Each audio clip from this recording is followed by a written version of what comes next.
We have an active shooter. We have an active shooter inside the warehouse.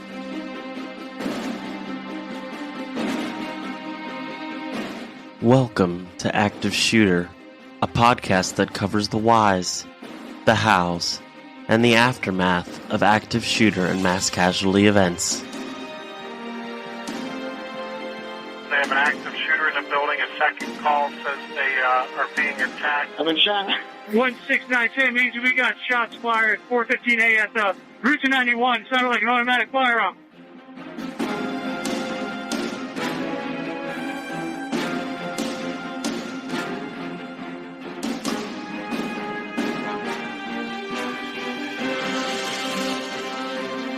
Active shooter, reports of an active shooter, mass casualty incidents. Thank you for listening. You are listening to Active Shooter, a podcast that may contain adult themes, explicit language, and graphic depictions of violence. Portions of this show may be traumatic for those under 18. Listener discretion is advised.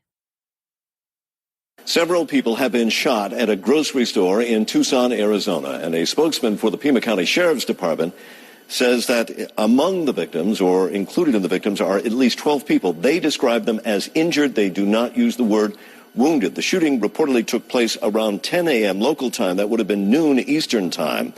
And now we have heard from the Tucson Citizens newspaper that among those who may have been wounded was Congresswoman Gabrielle Gifford, who is a Democrat with the House of Representatives. The reason this is noted is she had an event taking place at this grocery store, which is a Safeway in Tucson, Arizona.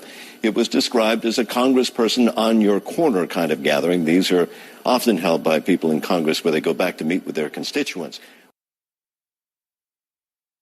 While we try and keep politics out of our episodes of Active Shooter, this episode will be a little different, as the intended victim was a U.S. representative named Gabrielle D. Giffords, who went by Gabby. Gabby had started many different events, called Congress on Your Corner, which was a community event that she started so members of the different towns and cities could come and meet and ask her questions. The attack that took place on January 8, 2011, was a Congress on Your Corner event that was taking place at a Safeway supermarket in Tucson, Arizona.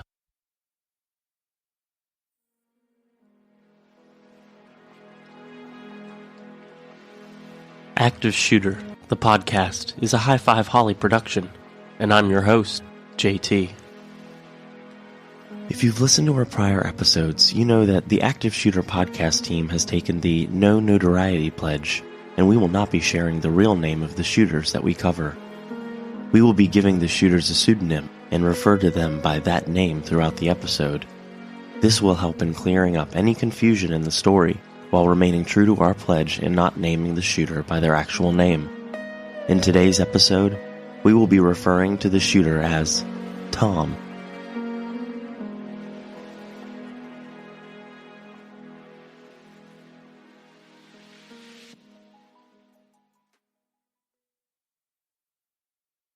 In August of 2007, Tom had attended a Congress on Your Corner event at Foothills Mall in Tucson, Arizona.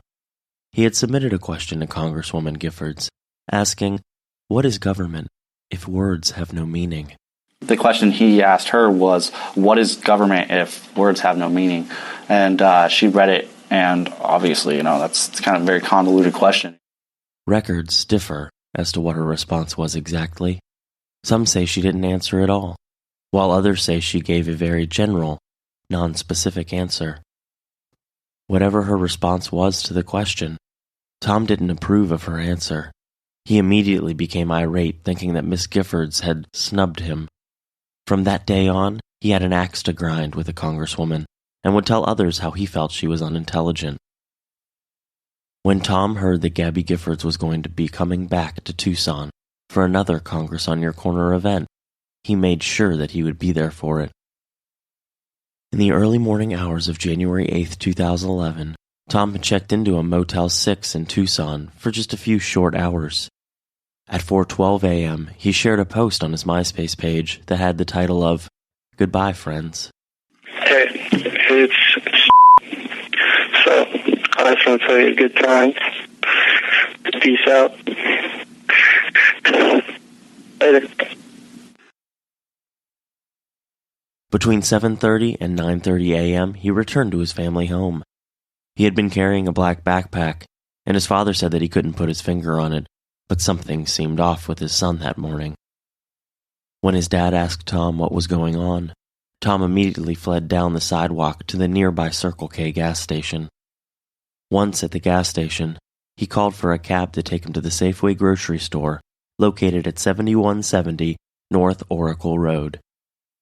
At 9:41 a.m., the cab driver picks him up, and at 9:54 a.m., the driver drops him off at the Safeway. Tom told the cab driver that he needed to go into the store to get change, so he could pay the driver. He gives the driver his cab fare, and Tom stays inside the store for about 10 minutes.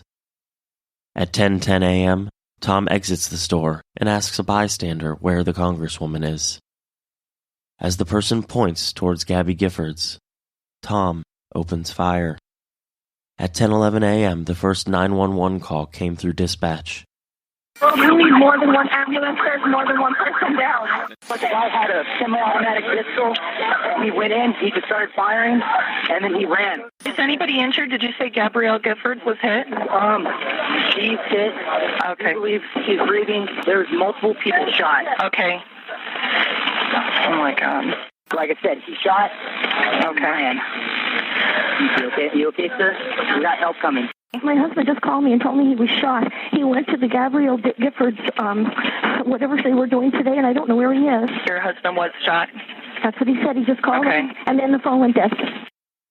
Tom emptied a 30-round magazine in no time, and when he stopped to reload his weapon, 2 or 3 civilians had tackled him to the ground, holding him down until the first deputy arrived at 10:15 a.m. When we pushed her, he just went right to the ground. There was no struggle or no fight. I had to do something. I just couldn't sit there and let this guy go by. He was pulling a magazine out of his pants pocket with his left hand, and I was able to grab the magazine.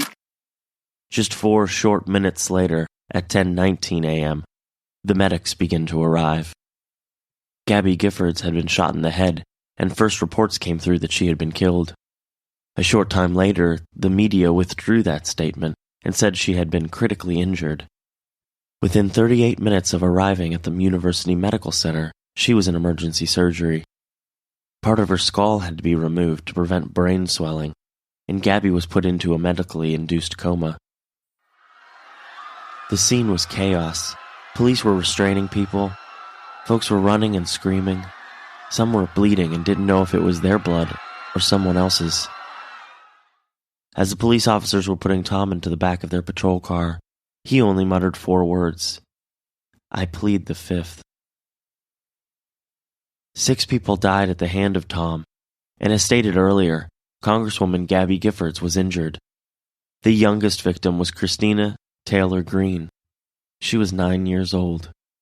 Christina Taylor was born on one of the most tragic days in United States history, September 11th, 2001. She'd even been in a book called Faces of Hope, Babies Born on 9/11.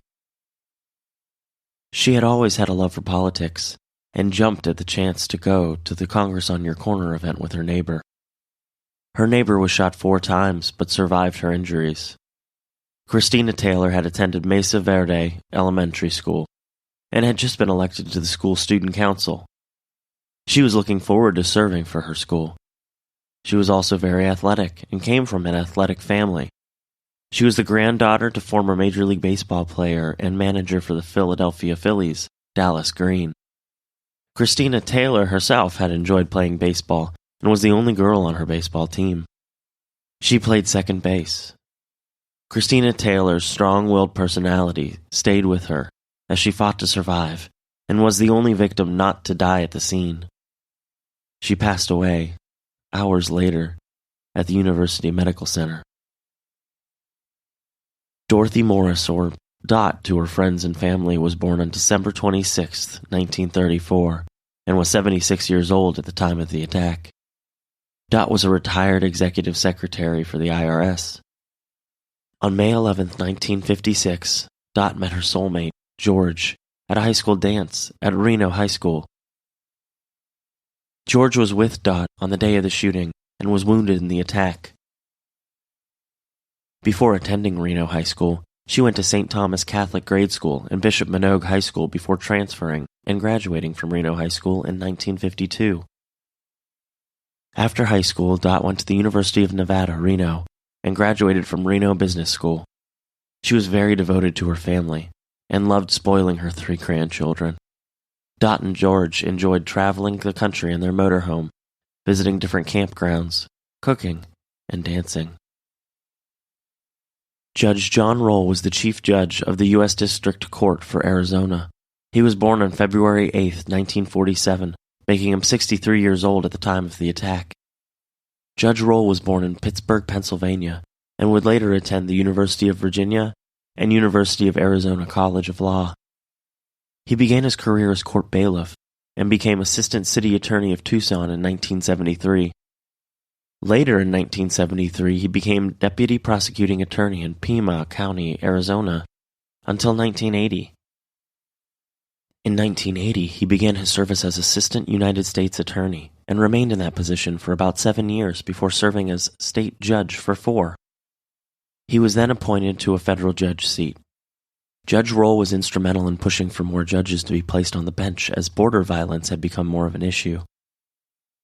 Judge Roll and his wife, Maureen, had been married for 41 years and had 3 sons and 5 grandchildren.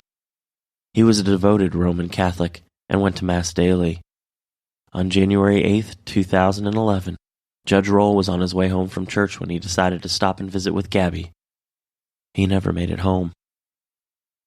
79-year-old Phyllis Schneck was born on December 6, 1931 in Rutherford, New Jersey.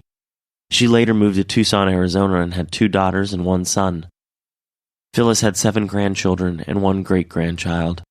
She was known for her cooking, especially her famous baked macaroni and cheese that was requested at every family get-together.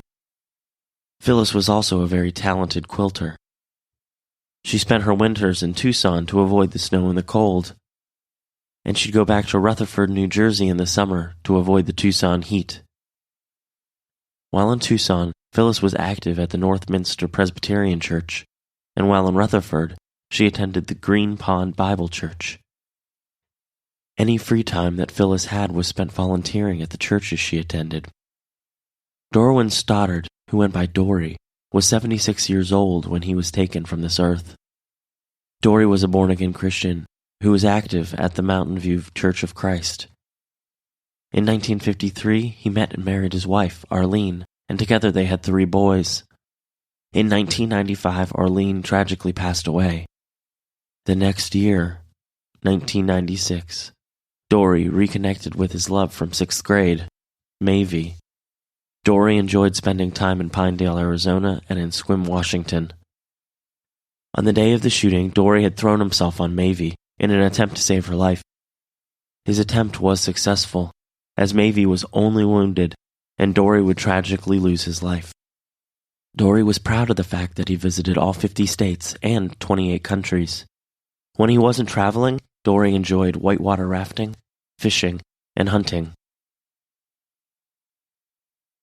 Gabriel Zimmerman, who was also known as Gabe, was 30 years old and had been the community outreach director for Gabby Giffords. Gabe was taken from us much too soon. He was a Tucson native and graduated from University High School. After high school, he went to the University of California at Santa Cruz, where he received a bachelor's degree in sociology. He was a Tucson native and graduated from University High School. After high school, he went to the University of California at Santa Cruz, where he received a bachelor's degree in sociology.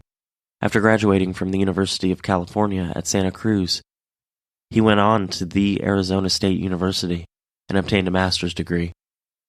At the time of his death, Gabe had been engaged to Kelly O'Brien, who was a nurse. The two had set a wedding date for 2012, a date that would never come. Gabe had always been very active. He especially enjoyed running and hiking. He volunteered with the Arizona Trail Association and even ran across the Grand Canyon twice. Gabe was known for being very good at human relations and had always cared about helping people.